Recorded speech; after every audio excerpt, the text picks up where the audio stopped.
Good morning, all. Welcome back. I hope everyone had a wonderful summer. I'd like to call the joint Metro North and Long Island Railroad Committee meeting to order. Do we have any public comments this morning? Good morning. We have 11 members of the public registered to speak today. As a reminder, we ask that all public speakers adhere to the MTA's rules of conduct and decorum. I would also like to remind our public speakers that, in the interest of time and fairness to all speakers, we limit everyone to 2 minutes. Please be aware that there will be a warning beep to remind you that you have 30 seconds to conclude your remarks. The first speaker will be David Kupferberg, followed by Kara Good.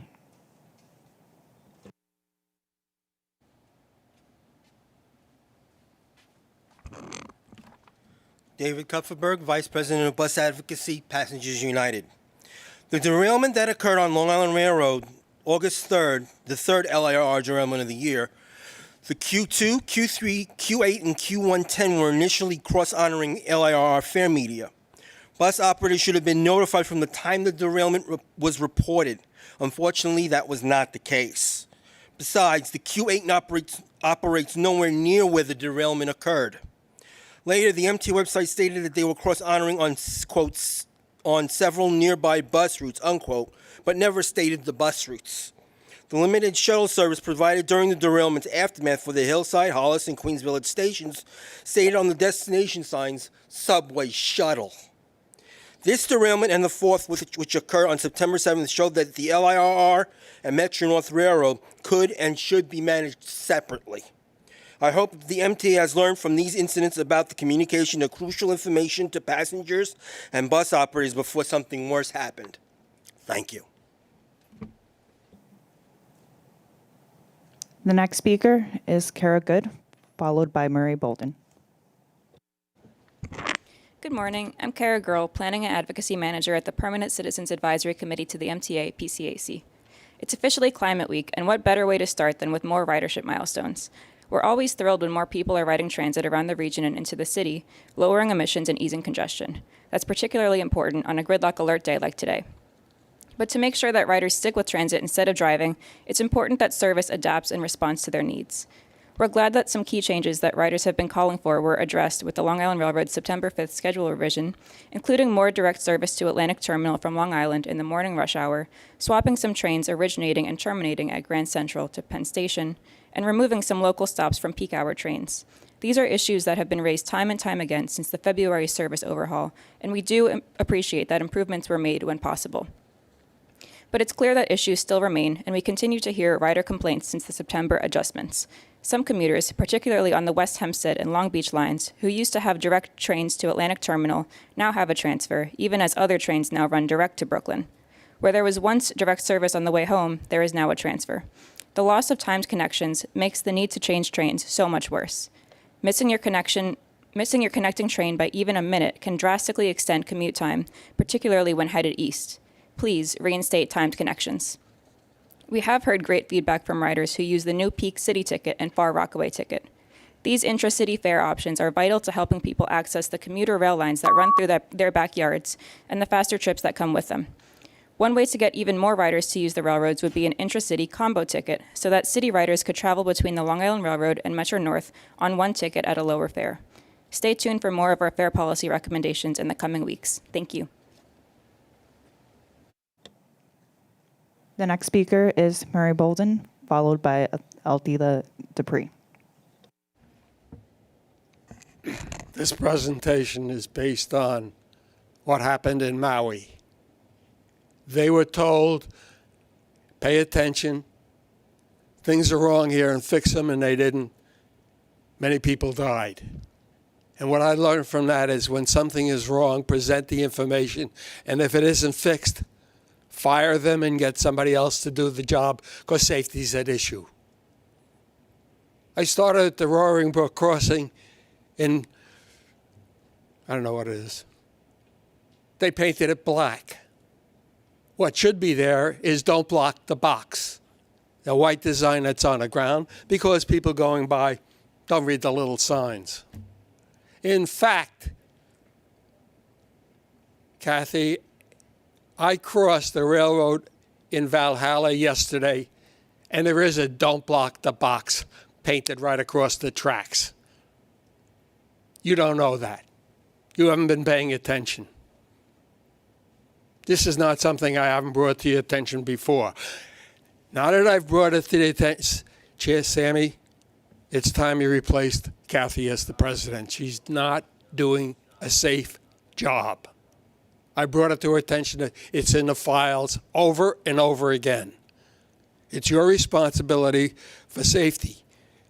Metro North knows how to play that "Don't Block the Box" because I passed it yesterday. Mr. Bowden, as a reminder to you and everyone else, our speakers, please don't make directed comments at anyone other than the chair. This is safety. Your responsibility is to see that this company runs safely. The current administration has not done it. It's time to replace her.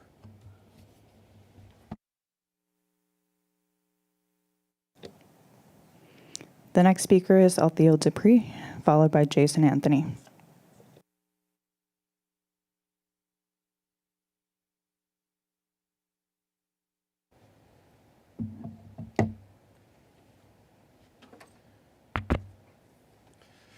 Thank you. Good morning to the chair, Alita Dupree for the record, she and her with Team Folds.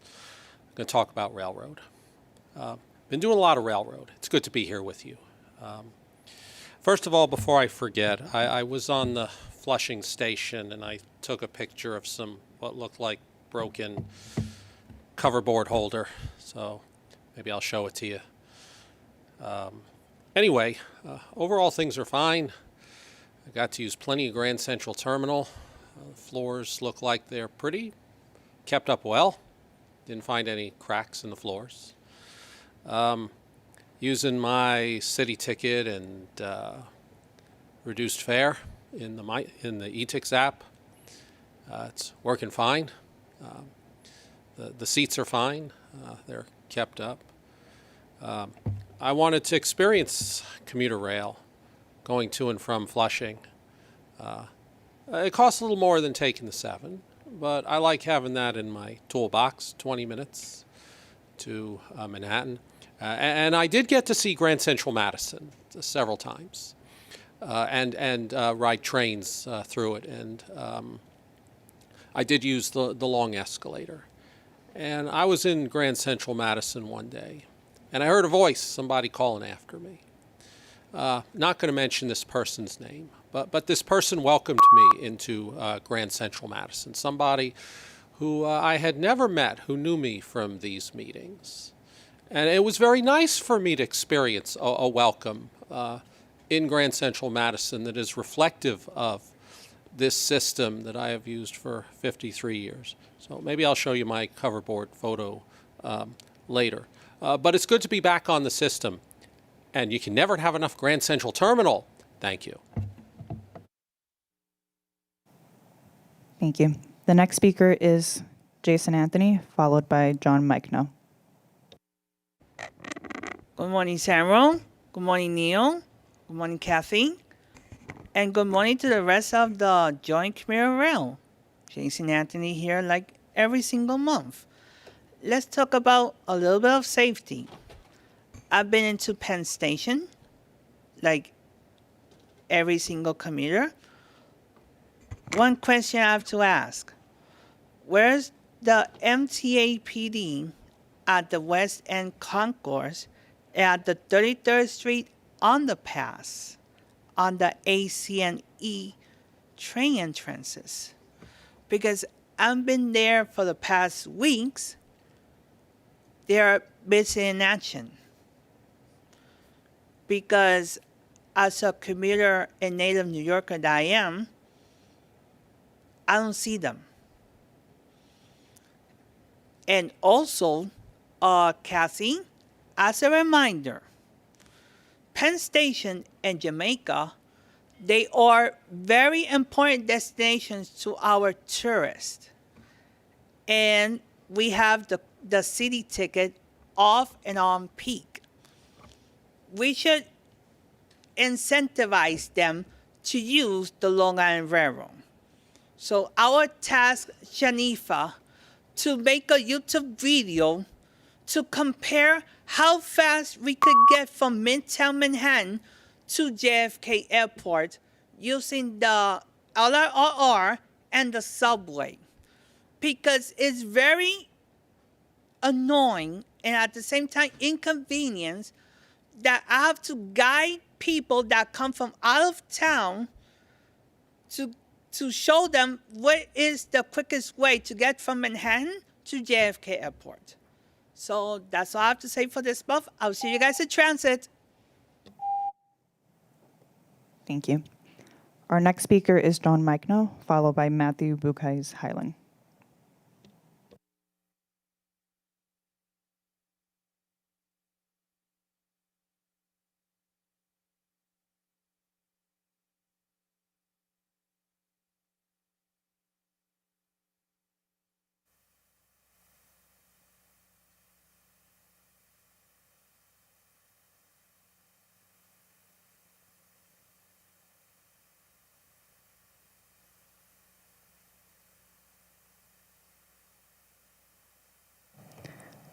Our next speaker is Matthew Bukais Highland, followed by Ian Matthews. Thank you, Miss Frias. Good morning, Chairman Chu, President Rinaldi, and members of the committee. Speaking today, I wanted to speak about when are you going to hire a new permanent Long Island Railroad president where I live. Kathy, I know you're doing a great job, and I applaud you. I'll give you a pat on the back for that. Earlier,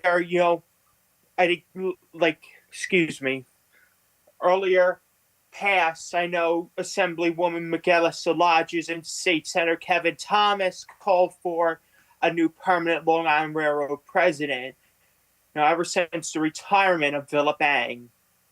And, I hope the committee will consider, and then hopefully that Governor Hochul will nominate a permanent president and be confirmed by the Senate. Thank you. God bless you. Ms. Frias, back over to you. Our next speaker is Ian Matthews, followed by Andy Pollack.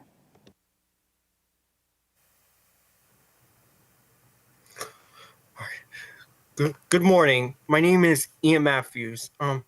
As a person who rides Metro North, there should be some improvements, like having half-hourly service during midday hours on the Harlem line. As a Harlem line rider, the trains are getting more crowded during the weekday middays, and there hasn't really been half-hourly service. I also feel that there needs to be more longer trains. We still only have 6-car trains, and the trains are more crowded than ever. And we need more trains that stop at Botanical Gardens and Fordham in rush hour, because there's not enough trains on campus days, and you can't even get on the train in rush hour. I also feel that there should be maybe more enforcement to putting bags off seats, because I've seen a lot more bags on seats, even on crowded trains, and no enforcement of that. In fact, I got harassed back in March over trying to move a bag off a seat on a crowded New Haven line train. All right, that's all, and I appreciate your service, and thank you.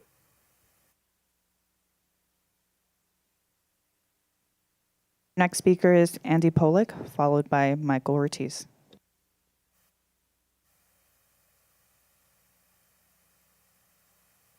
Hello, Andy Pollock for the record, Passengers United. So I'm going to talk about a couple of schedule concerns that I would like to bring up for this month. So the first issue at hand, and our organization was made aware of this last week from a rider at Mineola who pressed us on this. It seems now during the off-peak, and this began last Monday on the 11th, that now off-peak Ronkonkoma trains are only stopping at Mineola hourly instead of half-hourly, which is completely unacceptable. So that needs to be immediately changed, because when we were told about this third track project, we were assuming that both trains from Penn and Grand Central going to Ronkonkoma eastbound would be stopping at Mineola, not every hour. And then regarding the Hempstead branch, we've also been seeing that during the on peak in the morning, we see that there are 2 trains on the Hempstead branch to go directly to Atlantic Terminal in Brooklyn. Why is it in the afternoon? And we were still hoping that there would be a big adjustment. No. What big adjustment? There's still only 1 train that leaves at 4:59 p.m. that goes directly from Atlantic Terminal to Hempstead. So there needs to be 2 trains just like the morning. All right. Because how could you have 2 trains in the morning go from Hempstead to Atlantic, but yet only 1 train leaves directly from Atlantic and then goes to Hempstead? So that needs to be immediately rectified. So my time is up. That's all I wanted to say for this month. Please consider these schedule changes to your consideration. Thank you very much. Thank you. Our next speaker is Michael Ortiz, followed by Charleston D'Souza. I'm coming.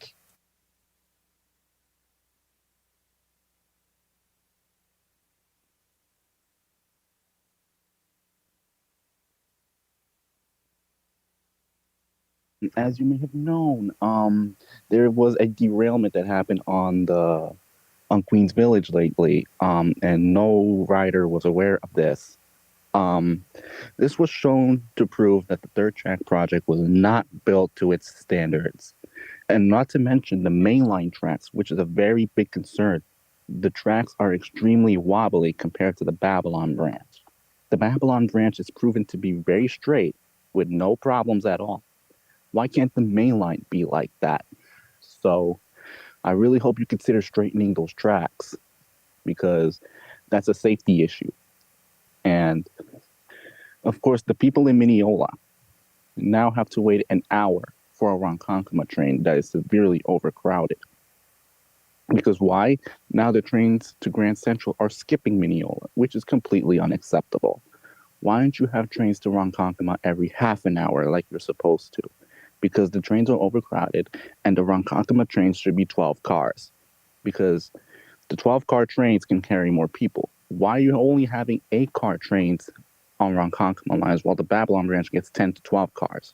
It just really shows the favoritism that gets played over there. So please assign 12-car trains to Ronkonkoma and 10-car trains on Babylon.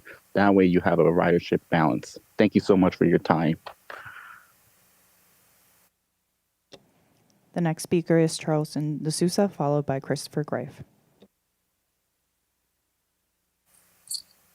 Good morning. So my name is Charlton D'Souza, president of Passengers United. And yet again, we had another derailment on the Long Island Railroad. But we all feel at Passengers United that the LIRR needs to have its own president, and it needs to be a different person than the person that's sitting in the seat now.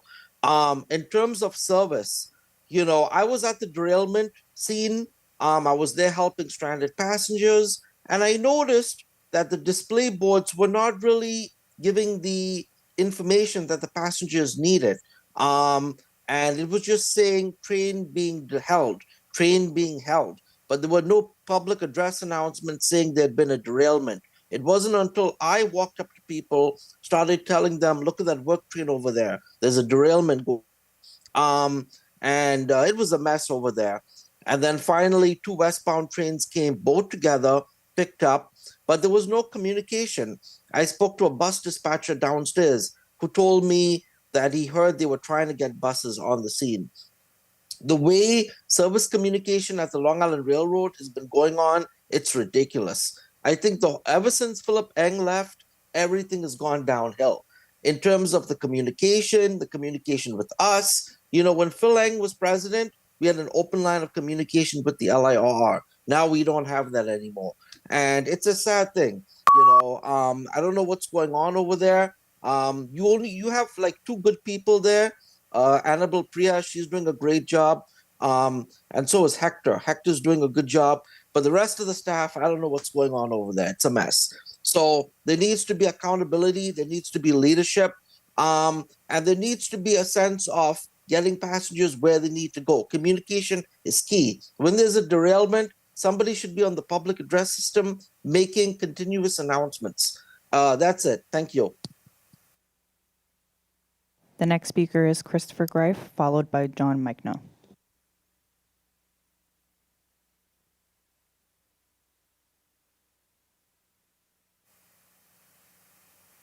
And good morning, everyone. This is Christopher D. Greif here live in virtual world.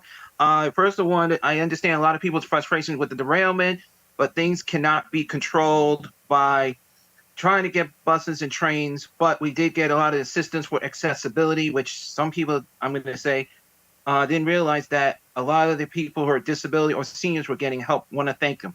Second, I do want to thank the Long Island Railroad and Metro North Cares, because what they've been doing has been helping very much with, getting people on and off the trains. But there is something that I agree with the PCAC. We need to make sure if we're doing combos tickets from Long Island Railroad and Metro North at this time, we need to make sure that the reduced fare price is on. So we want to make sure that this is done, and making sure that people with disability and seniors are getting to travel where they have to go. Thank you, everyone. Have a great day. The final speaker is John Michno. Okay, hello, can you hear me? Yes, we can hear you. Can you hear me? Yes, we can hear you. What's going on here? Can you hear me?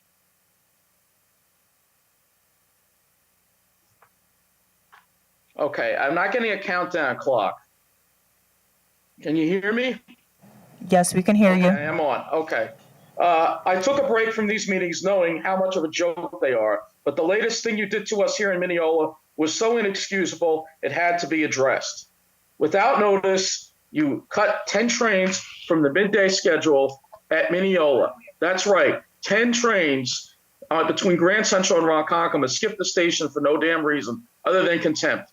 This was all quietly done on September 11th of all days, when I noticed a whole bunch of Ronkonkoma trains that I take were missing from the train time app. I went to look at the schedule PDF and noticed you revised it without any notice to passengers. We went through 3 years of hell to have better intra-island service, and now you're taking it away. People now have to leave 15 minutes earlier to catch a local train that may or may not connect up with those Ronkonkoma trains at Hicksville. After this, all this after a fare hike. And speaking of contempt, after the latest derailment, the second on the main line in a matter of months, you left everyone east of Hicksville stranded, trying to get back west on September 7th in the heat, because reverse commuters aren't as important enough because of the obvious. Our new station smells like piss, the homeless and vagrants are still everywhere, and we still have nowhere to sit. But like I said, your contempt for us couldn't be clearer. It's obvious who you serve and who you treat like dirt just because of demographics. This is the most corrupt organization I've ever dealt with, and you all should be ashamed of yourselves for how you treat your passengers in the middle of the island. You keep making our lives harder while rolling out the red carpet for your favorite people on the Babylon branch. You are despicable. That's all I got to say. And your contempt for us couldn't be clearer. It's obvious. Chair, that concludes the public comment session. Thank you. And now we'll have our performance metrics report. Which is right here.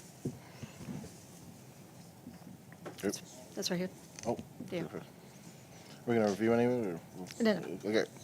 Everyone should have it. And now I'd like to entertain an approval of minutes. So I'll make a motion. A second? Second by Blanca. All in favor? Aye. Opposed or abstentions? So moved.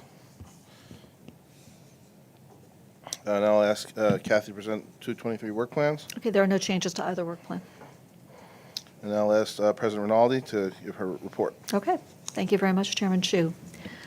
Well, another summer has come and gone, and looking back on the past few months in ridership, we see that the annual seasonal decline was certainly in effect as it has been in pre-COVID years, more or less proportional to what we used to see pre-COVID. Nonetheless, Long Island Railroad weekday daily ridership still surpassed the 200,000 mark most days, even during the dog days of summer. And both railroads saw significant ridership growth when compared to the June through August months of 2022. Summer non-commutation ridership grew at a faster pace than commutation on both railroads, with both Metro North and Long Island Railroad non-commutation totals hovering at an impressive 96% of pre-COVID levels. This was also a very good year for Long Island Railroad summer tours, with sales to date increasing 22% over last year. As if on cue, ridership climbed once again beginning in late August, with the Long Island Railroads recording its highest Saturday since the pandemic on August 19th, and there were some top 10 Sundays in August as well. The second highest Long Island Railroad post-COVID weekday occurred on September 5th, just the day after Labor Day. Similar to Long Island Railroad, June is typically one of the top ridership months of the year on Metro North, which also experienced a typical dip in total ridership of 6% in July, and then a gentle return of 3% in August. However, it's worth noting that August of 2023 returned to the 68% share of 2019 that we had seen in June, which may be attributed to weekend Yankees-Red Sox series in June and August, one of which coincided with a post-COVID Saturday record of 124,000 riders, August 19th. Ridership totals from the first half of September indicate that our climb in ridership is likely to continue, which is obviously great to see.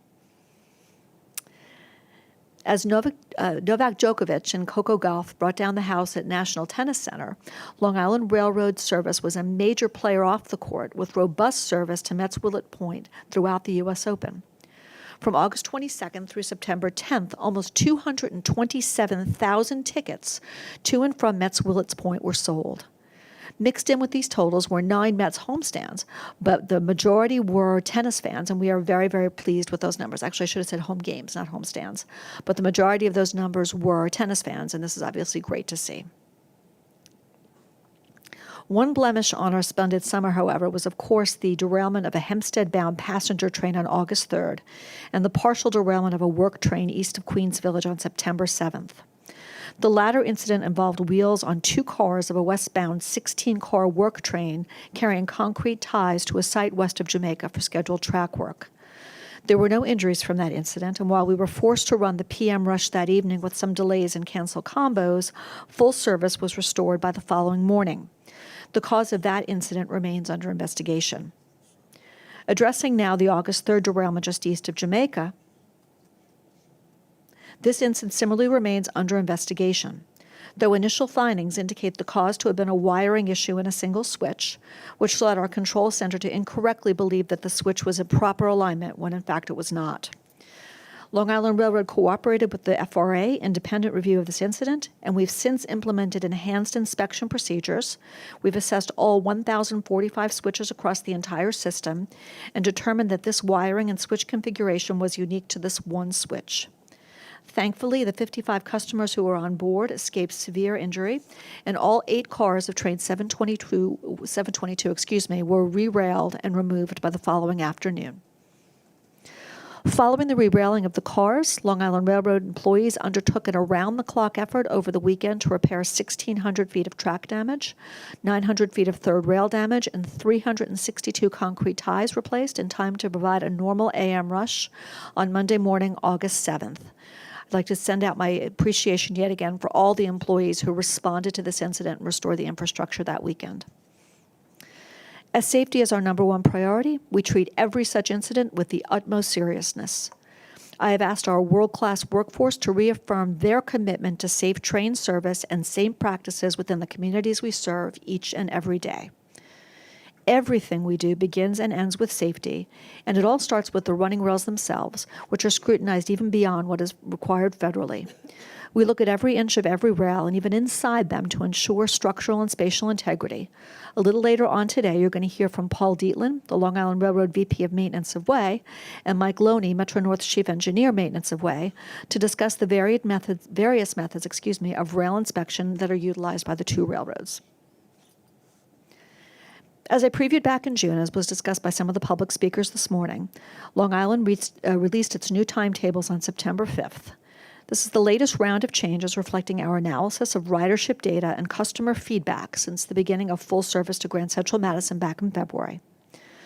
The new schedules better reflect where our customers are actually going and feature more direct service to Brooklyn and more express service between Jamaica to Manhattan during the AM peak, more morning Huntington and Ronkonkoma Branch Express service, and a further balancing of service between Penn Station and Grand Central.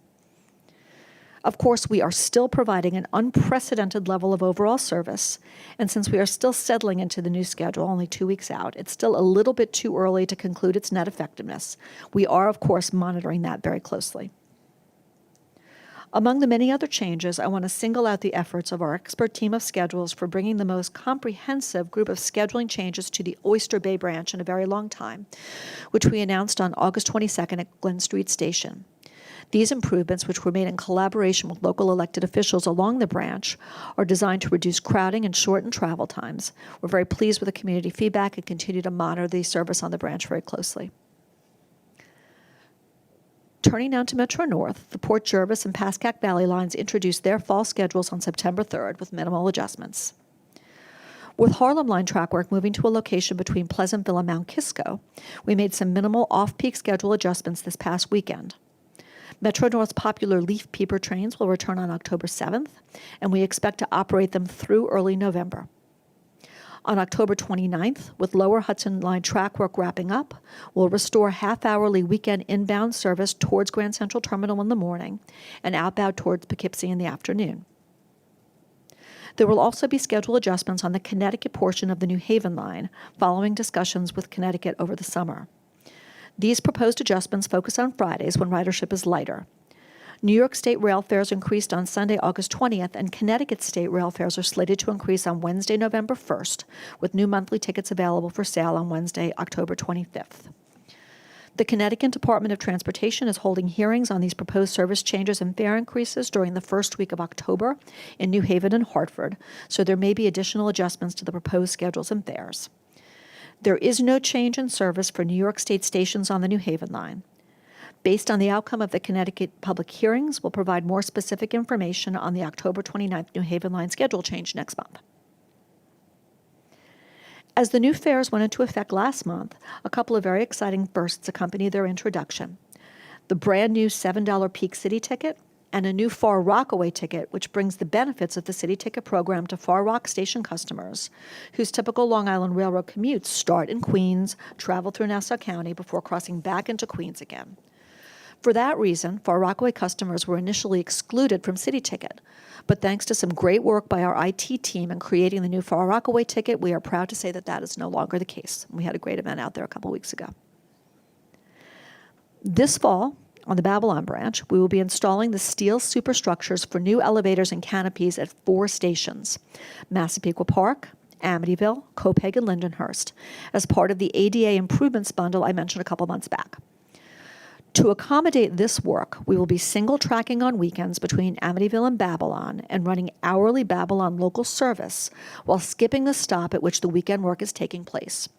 So on September 23rd and 24th, that'll be Copeg, then Lindenhurst on October 7th and 8th, and Amityville on October 14th and 15th.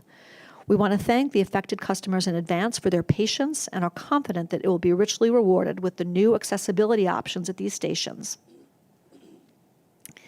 As proud as we are of our efforts to maximize the accessibility of our large systems, we're also proud of our position as a leader in sustainable transportation. On that front, I'll be joining elected and civic partners at sustainability at a rally and press event tomorrow afternoon at Farmingdale State College to support and promote the 11th anniversary of Car Free Day Long Island, which takes place this Friday, September 22nd. Each year, organizers arrange a healthy competition among colleges and area companies to get as many people as possible to pledge to be car-free on that day. Thus far, almost 3,300 Long Islanders have taken the pledge, roughly 600 more than last year. We love it because to use Long Island Railroad and, of course, Metro North is to help improve air quality and reduce our collective carbon footprint. It's a great time to acknowledge and promote the substantial investments we've made in recent years to expand our services and service options, making it easier and much more attractive to use public transportation for work and play. A second Manhattan terminal, 41% more Long Island Railroad service, more convenient ticketing, a more user-friendly app and customer experience, increased regional connectivity with Metro North. All of these are great reasons to ditch the car keys and come ride with us for a greener planet. Anyone who wants to take the same car-free pledge, the best way to do it is online at carfreedayli.com. Back over to Metro North.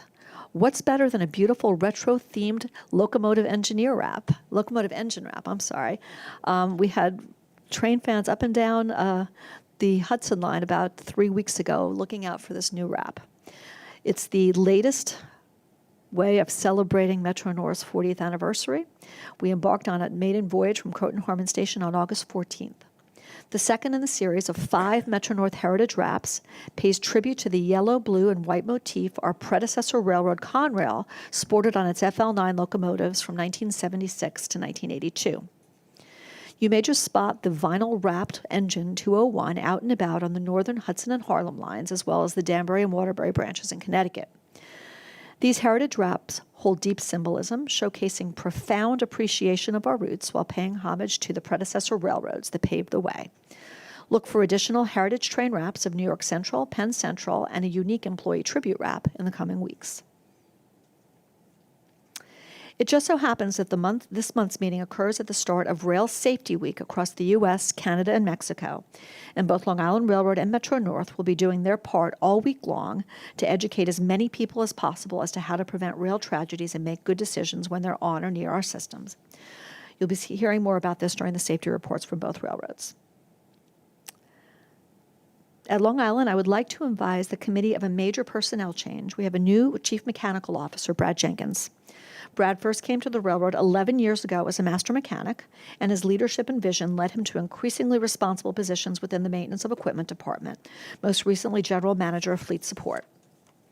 As an assembler and field supervisor from Bombardier in a former life, Brad knows rolling stock and every piece therein, and we could not be happier to have him at the helm of our fleet maintenance operations. Congratulations and best wishes to Brad. Now, before I take any questions from the committee, I'd like to address one more item. As you all know, about 18 months ago, Chairman Lieber asked me to step in to assume the leadership of Long Island Railroad on an interim basis, in addition to my responsibilities at Metro North. And I was thrilled to take on this very prestigious assignment. As the former general counsel of Long Island Railroad, and as someone who grew up on Long Island taking the Long Island Railroad, it was an offer I couldn't refuse and never wanted to refuse.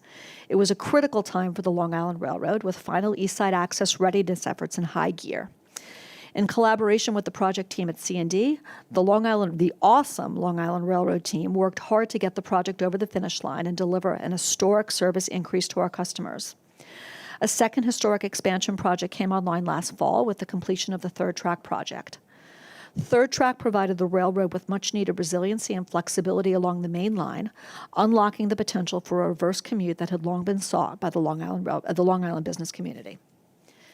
In addition to these significant milestones for the railroad, I'm pleased to announce to this committee that the railroad teams have successfully identified the $100 million in efficiency savings that the chairman challenged us to achieve last year.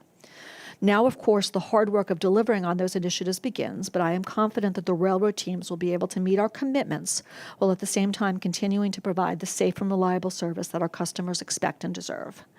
This was a collaborative effort, and I would like to call out the hard and creative work of the railroad teams, led by Justin on the Metro North side and Rob on the Long Island side, and the invaluable support provided by Nate Gilbertson and Brad Blevins from Metro North, who coordinated the work from both railroads. As you've all heard before, over the past 18 months, we've also accomplished several significant improvements that span both railroads. The launch of the upgraded train time app last year, the expansion of City Ticket to peak trains last month, and the first ever combo ticket allowing seamless travel between our two railroads. With these important accomplishments under our belt, it's a good time to begin the process of my transitioning out of my role as interim president of Long Island Railroad. So what comes next?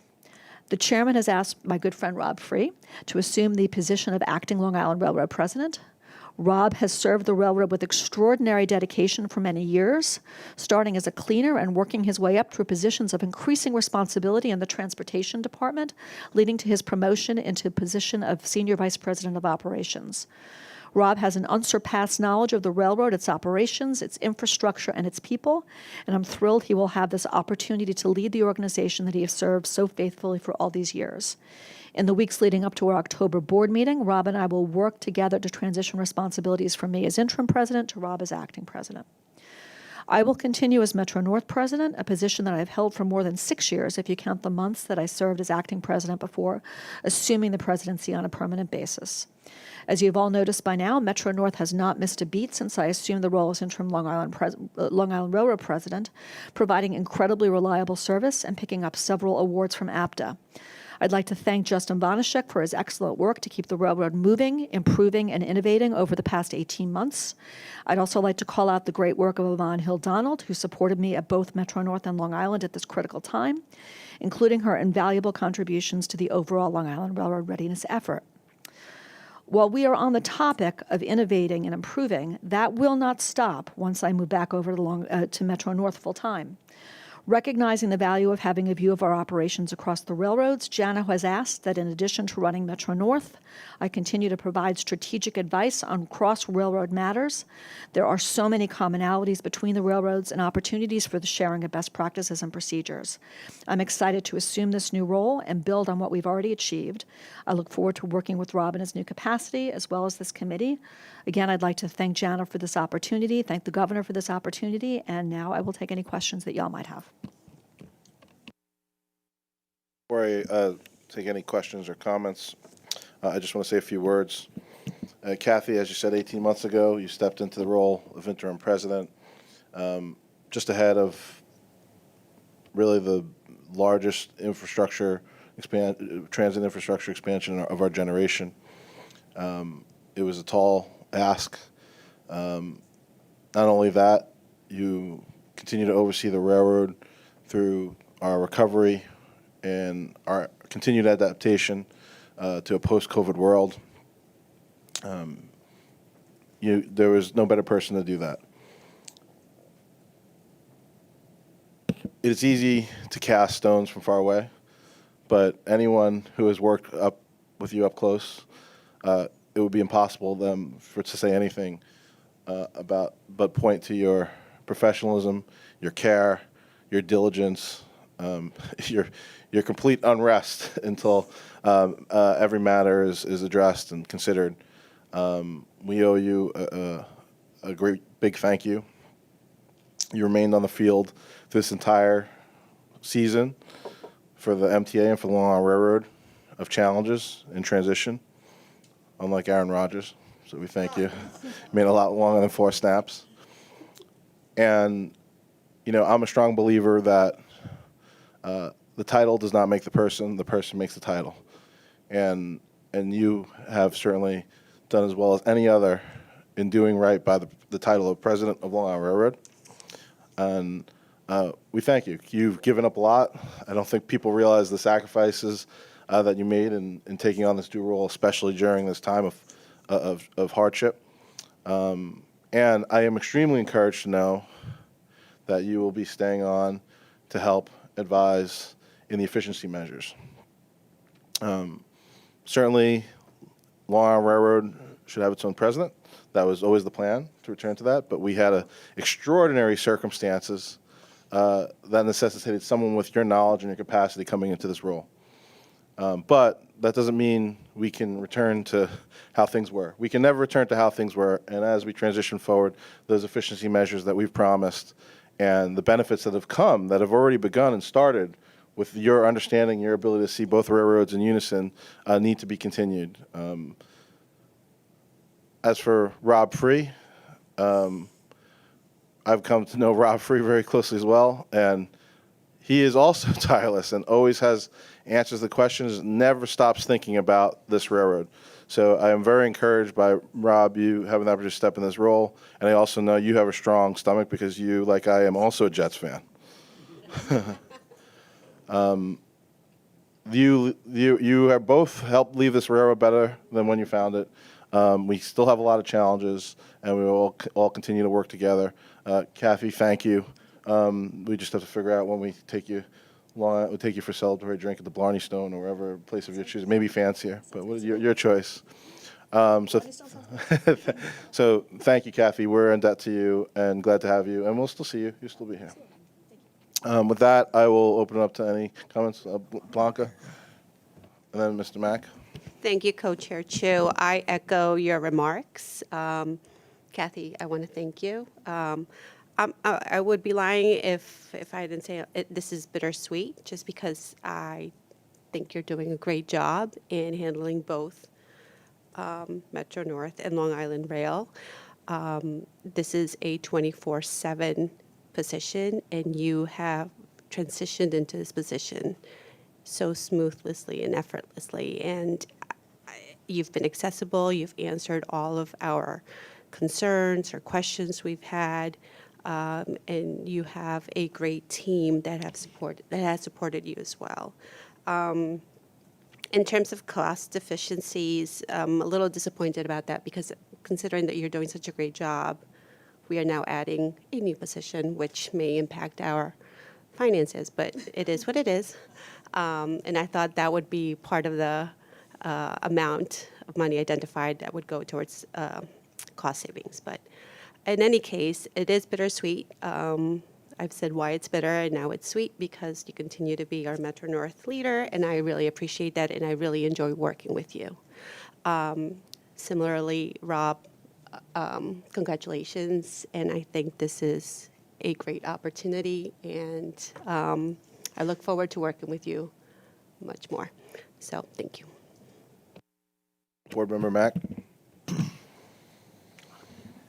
Kathy, I echo everything everyone said. I worked with you when I was former chair of Long Island Railroad. And Rob, congratulations to you.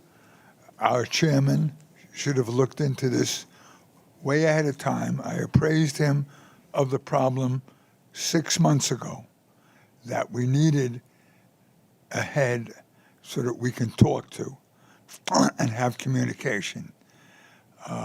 All these things, the derailments and all, not Kathy's fault by any means, but these things happen. You can't blame anyone. I think that, Rob, I wish you good luck. It's long overdue. I mentioned it to the chairman, I'll repeat, 6 months ago, and I continued to mention it to him unfortunately, it took this long. Sammy and I have talked many times. We love Kathy. I work with her. She's great, but we need our own person. Good luck. Board Member Valdivia. Thank you, Chair. Kathy, your leadership, one, for Metro North has always been pretty incredible. So thank you so much for continuing the path there.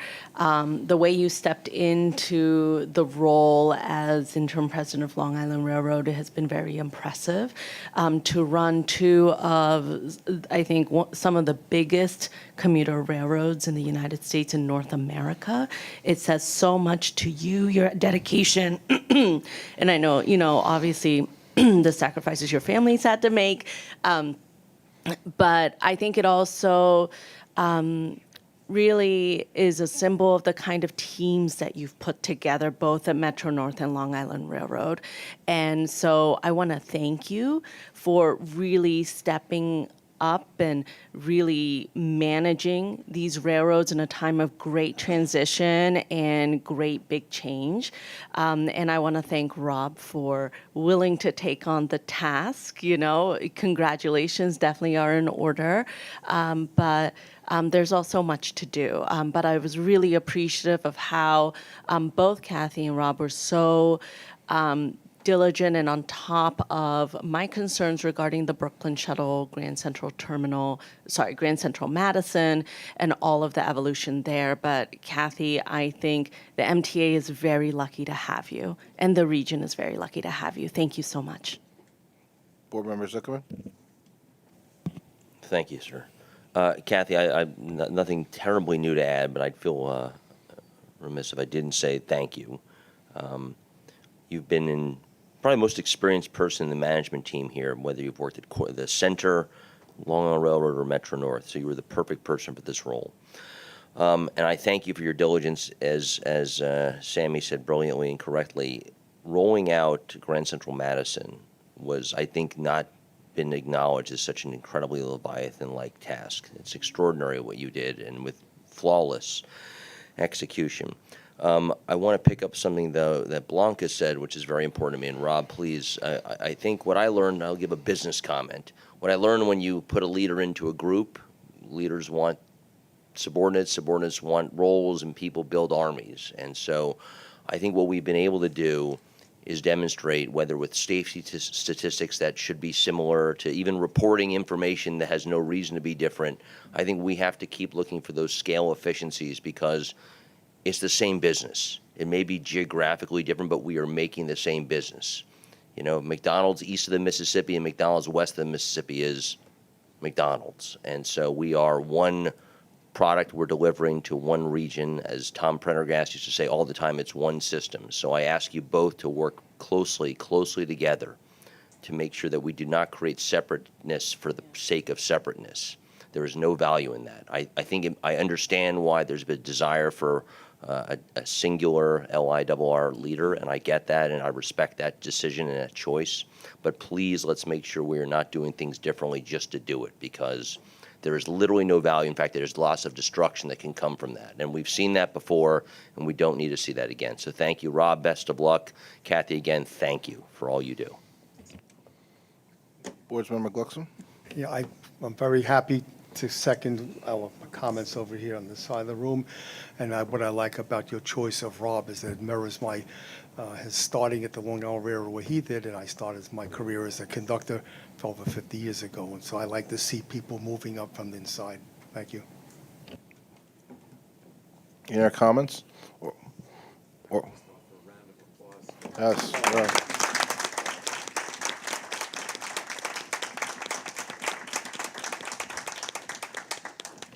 No, that's very sweet, but I also just want to, again, extend my thanks to the teams from both railroads, because, I take all the credit and they do all the work. So I'm very appreciative of all that they do to support the region. So thank you. And that applause isn't getting you out of buying around to the Blarney Stone. So it doesn't matter. And now we will have a report and a few words on our soon-to-be acting Long Island Railroad President, Mr. Rob Free. Don't mention the Jets game yesterday. You can leave that out. We can save that. We'll talk about the Giants game. Yeah. Okay. You can talk about that. Well, first I'll say thank you very much. I'd like to thank the chairman for this opportunity. It's an honor to be able to be put in this position, and I just want everyone to know that I will try my hardest to make the best of the railroad and the MTA as a whole. And Neil, to your point, absolutely. I've known Kathy since she was at Long Island. We have a fantastic working relationship, and the ultimate goal is to make the MTA the best that it can be. So we will tirelessly work on those endeavors.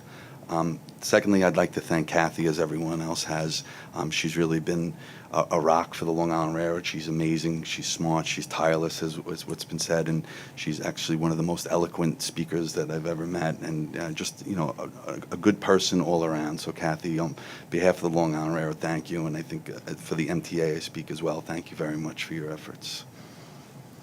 Okay, onto the business at hand. Total on-time performance for the month of July was 93.2%, and for the month of August was 92.3%. And year-to-date as of August was 93.9%, just below goal of 94%. For year-to-date as of August, 6 branches have operated at or above goal. For major events which result in 10 or more late trains, for the month of July, there were 23 incidents.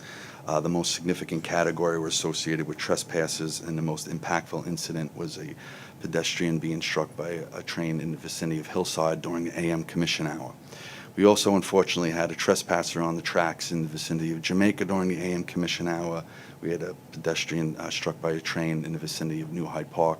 And lastly, we had a trespasser on the tracks attempting to commit suicide in the vicinity of Brentwood during the PM Commission hour. All these trespasser events negatively impacted on-time performance by 0.7% and represented 11% of all delays for the month of July. For the month of August, we had 25 major events. The most significant, and as Kathy had mentioned, was the train derailment east of Jamaica on August 3rd, which delayed trains over the course of 2 days and negatively impacted on-time performance by 0.5% and represented 7% of all late trains for the month of August. I'd just like to briefly touch on some of the impacts to on-time performance that we've been experiencing lately. One of the largest categories of delays that we've seen are associated with train operations, which represent about 32% of all delays on the Long Island Railroad. And the largest category within train operations are loading delays. And these delays are associated or driven in large part by, especially particularly lately, summer service, events at UBS, Barclays, Forest Hills, Citi Field, and Madison Square Garden. In terms of summer service, we're still analyzing the numbers, but on Friday nights, we're seeing about an 83% of pre-COVID ridership. We're looking at those numbers because historical travel patterns have changed, right? Historically, we used to see people going out on Friday afternoon or Friday evening and coming back on Sunday. With the whole telework environment, what we're seeing is some people going out on Thursdays and coming back on Mondays or even Tuesdays and Wednesdays. So it's a new phenomenon. So instead of concentrating the delays, particularly on 2 days, they're actually spreading out to several days. In 2023, we've seen a ridership increase of about 106,000 customers attending events at Forest Hills, UBS, and Citi Field. That's about a 34% increase over 2022, which is fantastic numbers, and we welcome these people taking public transportation. While the events are relatively the same, the number of events, what we're seeing is a higher percentage of the total gate at these events, meaning more people are taking the railroad to these events than have historically done, which again is fantastic news. As an example, there was a Dave Matthews concert at Forest Hills on June 9th, a Friday evening. Forest Hills holds a little over 13,000 customers. We accommodated over 6,000 customers to this event, which represented 45% of the total gate, which is astronomical numbers and not common at all. So it's good news. It's a good thing. It's a good problem to have. While this is good news, it also presents some operational constraints, these events. And what I mean by that is that these stations, particularly UBS, Forest Hills, and Citi Field, are main track stations, meaning all of our normal customers, train operations interact with these events, and it could have a preponderance to cause delays. Particularly Forest Hills, which is located on our busiest stretch of the railroad, and it causes problems in that. And then beyond that as well, these events happen during the weekday, and in particular during the PM peak hour. So it's a good problem to have, as I said, but our groups are working tirelessly to address it and try to mitigate the delays to the extent possible. Just to put some numbers in perspective, non-commutation ridership for the month of August was 97% of pre-COVID ridership. So that's good, yeah, non-commutation ridership. For year to date, we're at 93%. So that's showing that customers are coming back. And as Kathy had mentioned, the weekend ridership, we're actually surpassing pre-COVID ridership. So this is a good thing. People are coming back and they're utilizing our service.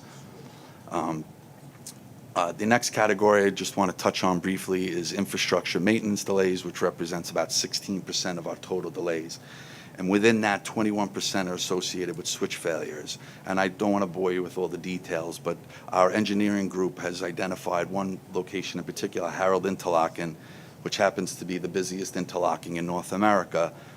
They've done a fantastic job, and I just want to recognize their efforts in mitigating these delays, repairing certain infrastructure, replacing switch mechanisms. We even attached a GoPro camera within the track to view a train operating over a switch to look at the interaction between the train and the switch itself. So, congratulations to them. And I'm very superstitious, being a Jet fan, as Sandy had mentioned. So far, so good, I like to say. And lastly, external factors. These are delays associated with entities not associated with the railroad. And in particular, Amtrak represents about 11% of all external factor delays. We have reached out to Amtrak expressing some of our concerns in some of these infrastructure incidents. They've been responsive. We actually are setting up a meeting with them, with their engineering group and ours, to discuss a path forward.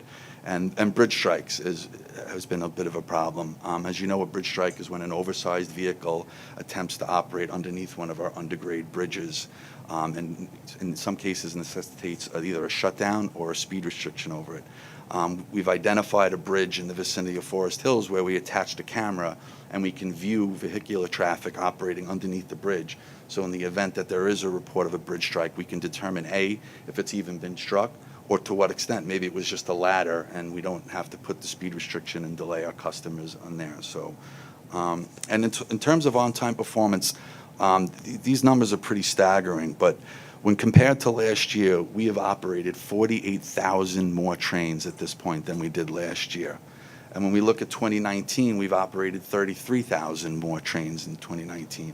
And if looking at the on-time performance for 2019, we were at 92.9%, and now currently we're at 93.9%. So there are improvements. We're not where we would like to be, but the group is working tirelessly to improve the reliability of the operation. And I do want to thank all the groups, engineering, mechanical, transportation, stations, and service planning for constantly reviewing things and trying to make improvements. For fleet performance, our MDBF for the month of June was 177,871 miles. For the month of July was 143,951 miles. And year-to-date as of July was 174,201 miles. And again, I would like to put something in perspective as far as our MDBF goes. We anticipate for this year accumulating 86 million car miles on our equipment. That's a 14 million increase versus last year. And looking at 2019, it's a 6 million mile increase. So the mechanical department is doing an excellent job keeping our rolling stock out there and operating reliably. In terms of service delivery, we completed 99.5% of our trips for the month of July and August, and year-to-date it's at 99.6%. And upcoming work that'll impact service, Kathy had touched on the ADA work taking place on the Babylon branch. On the weekends, October 7th and 8th, and 14th and 15th, patchwork siding extension work will take place. Buses will replace trains between Babylon and Montauk. And on the weekend of September 30th and October 1st, concrete tie work will take place in the vicinity of Hicksville. Schedules on the Ronkonkoma, Port Jefferson, and Oyster Bay branches will be impacted. And lastly, on the weekends of October 14th and 15th and 21st and 22nd, DOT Van Wyck widening project will take place, impacting schedules on numerous branches. Please check the website and the train time app for updated schedule information. And that concludes my report, and I'll answer any questions you may have. Board Member Zuckerman?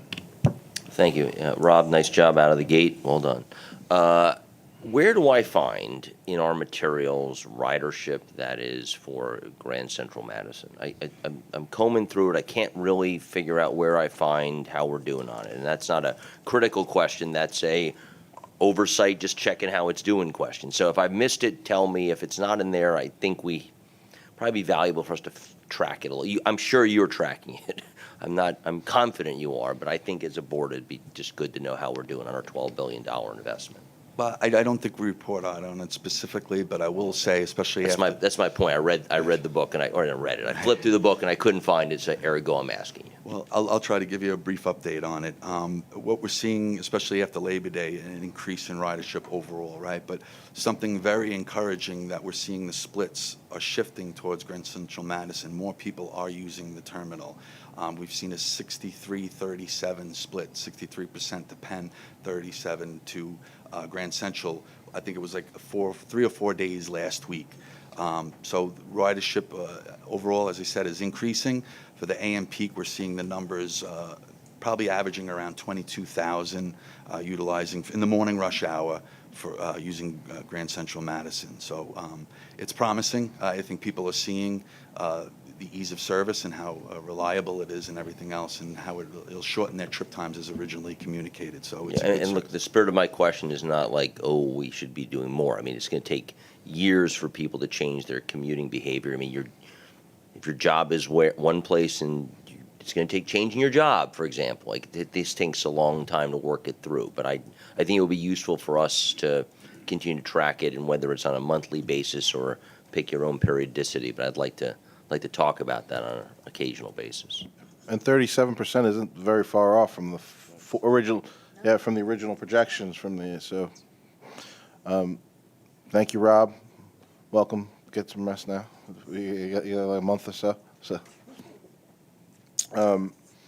Now we'll hear from Joe, covering for Justin Wanashek for Metro North Operations Report. Good morning, thank you. Metro North service delivery rate for August was at 99.9%. System-wide on-time performance for August, 98.3%, above our 94% year-to-date goal. Year-to-date on-time performance is above goal at 97.7%.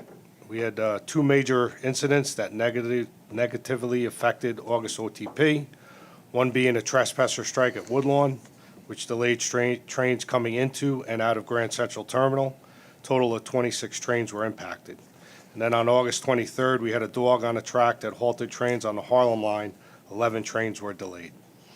The mean distance between failures for the fleet was 222,550 miles in July, above the goal of 175,000 miles. Year-to-date mean distance between failure performance remains above goal at 366,721 miles. With the summer coming to an end, looking ahead, the team's been ramping up preparations for the upcoming slip slide season through performance testing of the laser train, the creation of a new data analytics dashboard, and enhanced low adhesion protocols. Finally, Metro North completed a major track improvement project on the New Canaan branch.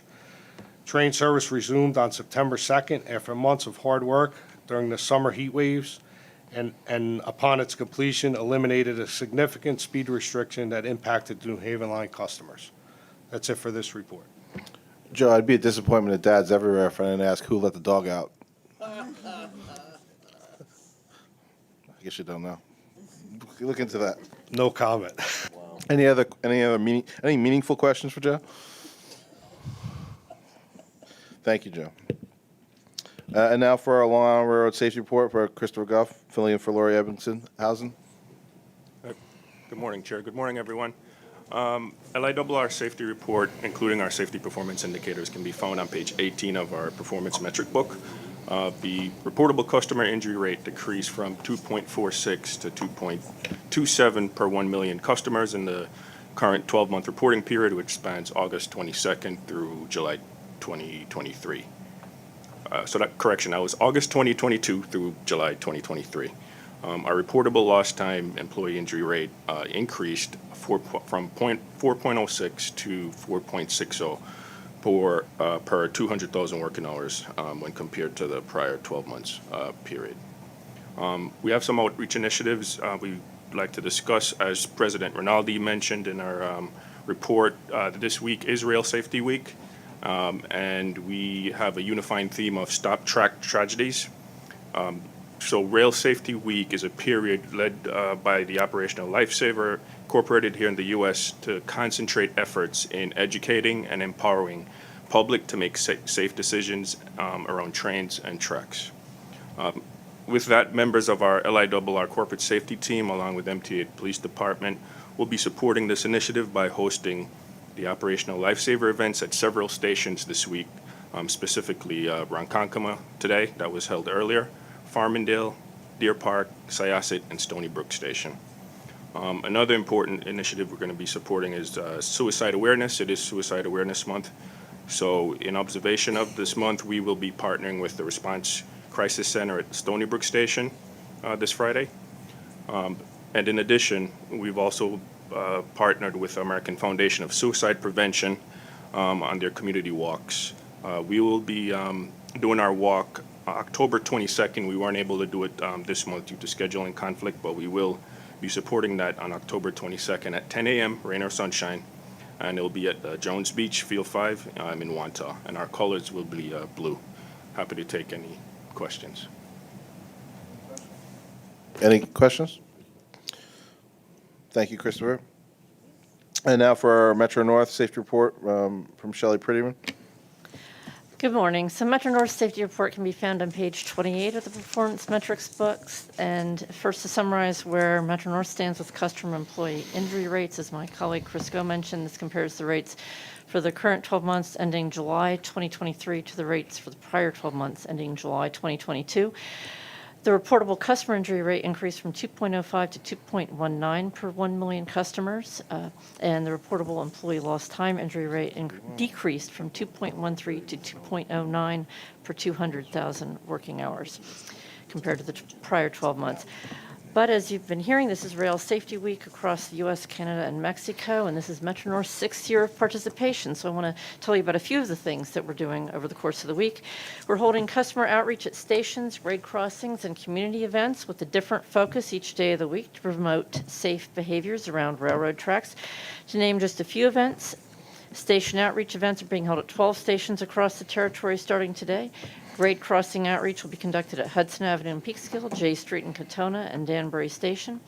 And Friday is Red Out for Rail Safety Day, when employees are encouraged to wear red to promote the importance of safety. And our staff will cover community events in Larchmont and Peekskill on Saturday. And I want to take a moment to thank the MTA Police Department, Federal Railroad Administration, Connecticut Department of Transportation, and Connecticut Operation Lifesaver for their support of our outreach events this week. Thank you. That concludes my report. I'd be happy to answer any questions. Co-Chair Lopez. Thank you. Quick request, Shelley, when you can you send me the information for the upcoming events for Metro North? Absolutely. Thank you so much. Hopefully I'll be able to make one or two. Thank you, Shelley. And now for our presentation by Chief Mueller, MTA Police Report. Thank you, Mr. Chair. For the month of August 2023, system-wide, we had 26 felonies. That's in our major crime categories. Of the 26, 14 were in the Long Island Railroad region, and 12 were in the Metro North region. Continuing to have problems with larcenies. 58% of all of our larcenies are unattended property, and larcenies is still the biggest issue that we have overall. It's 58% of all of our major crimes, 15 out of 26. So we're continuing. We appreciate all the extra effort outside of our enforcement efforts with regard to making announcements on trains about securing property. Very, very important, because this is really what's driving most of our problems within the system. And that's my report. Board Member Mack.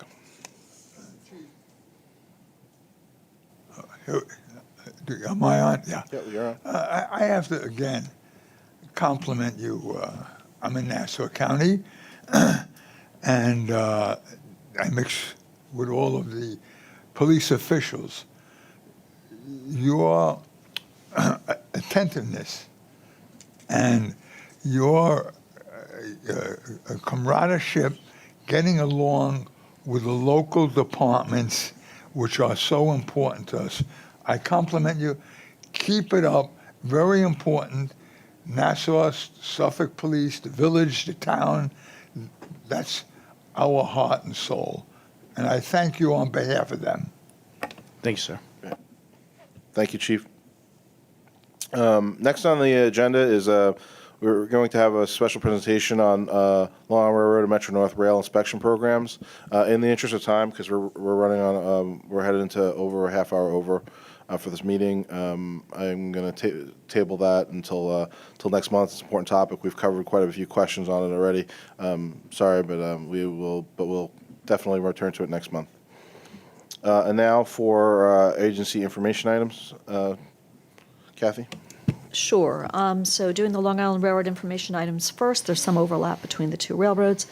First information item is the 2024 preliminary budget for public comment, the 2023 mid-year forecast, the diversity and EEO report for the second quarter of 2023, and then a description of the fall track work program.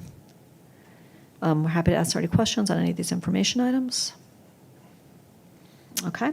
Moving over to the Metro North, same first three information items, the 2024 preliminary budget, the 2023 mid-year forecast, and the diversity and EEO report for the second quarter of 2023. Okay. The finance reports for both railroads are in the book, and we have a single procurement today for Metro North, and Omar Masato is going to run through that for you. Thank you, Kathy. And Chair, good morning, everyone. Metro North is seeking MTA board approval to award a contract modification to a previously competitive solicited, negotiated, and board approved miscellaneous service contract in the not to exceed amount of $8,684,603 to the firm Arrow Rail Link Service. This modification exercises an available option for an additional 3 years at rates previously established in the base contract. This modification also secures funding for the continued bus services. Since the initial award in July 2016, Arrow Rail Link Service provides fixed route scheduled feeder bus services, which operates between Metro North, Spuyten Duyvil, and Riverdale stations, as well as the surrounding neighborhoods located in geographically challenging areas in the Northwest Bronx. The riders charged a fee of $2.90 for this service. Arrow maintains and operates the MNR-owned buses to provide weekly services during peak and off-peak times from 6 a.m. to midnight. With anticipated increase in ridership over the next few years, this service is seen as an essential mobility resource for the neighborhoods, otherwise not easily accessible by public transportation for the region. The service contract will be funded by MNR's operating budget. Are there any questions? May I please have a vote for this procurement? I'll make a motion. Do a second. Second by Mr. Mack. All in favor? All opposed? Abstentions? So moved. Thank you. Oh, did you have a question? I'm sorry. I have a question, Before- not regards. Okay, not okay. You sure? Yeah, go ahead. Thank you. You're co-chair. I know we're going to see the presentation next month, but I did have a question. Perhaps someone could respond back, President Rinaldi, about the right-of-way Yeah, cleanup. I had actually alerted Mike that you wanted to ask a little bit about that in the context of the presentation that we're now kicking, to next Yes. month, but Mike's happy to answer the question. Thank you. Yes, good morning. And that was going to build off really our track inspections. As one of the responsibilities of our track inspection group is to determine locations that require a cleanup. We do work with close coordination with the right-of-way task force and our stations group to determine locations that require mediation. There is instances where there may be hypodermics, et cetera, that are part of the trash buildup. We reach out to contracts through our Office of System Safety to help us and assist with the cleanup to make sure it's safe. We can have our craft hit the area. There is other times where there's encampments that continue to pop up, and we have to work through, like I said, the task force and the structures group to make sure we can remediate the area and install proper fencing to try to keep it from reoccurring. Great. With that, I'd like to entertain a motion to adjourn the meeting. Motion. Second. Second. All in favor? So moved. Thank you. Thank you.